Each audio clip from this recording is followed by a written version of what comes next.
Hi friends, இந்த கிளைமேட்டுக்கு ஏற்ற மாதிரி சூப்பராக ஒரு காஃபி பண்ண போகிறோம்.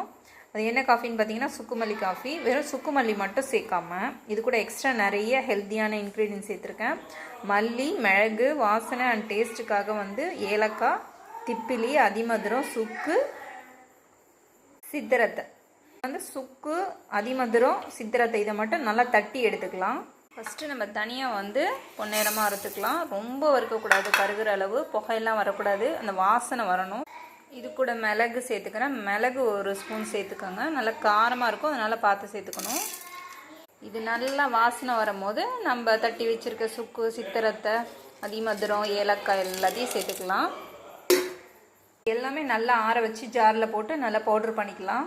நல்லா பவுட்ராக இடிச்சாச்சு. தண்ணி நல்லா கொதிச்சு தேவையான அளவு நம்ம இடிச்சு வச்ச பவுட்ரு சேர்த்துக்கலாம். கொதிச்சு முடிச்சோன்னே நாட்டு சக்கரை தேவையான அளவு சேர்த்துக்கோங்க. அப்புறம் ரெடி ஆயிடுச்சு. தலைவலி, ஜலதோஷம்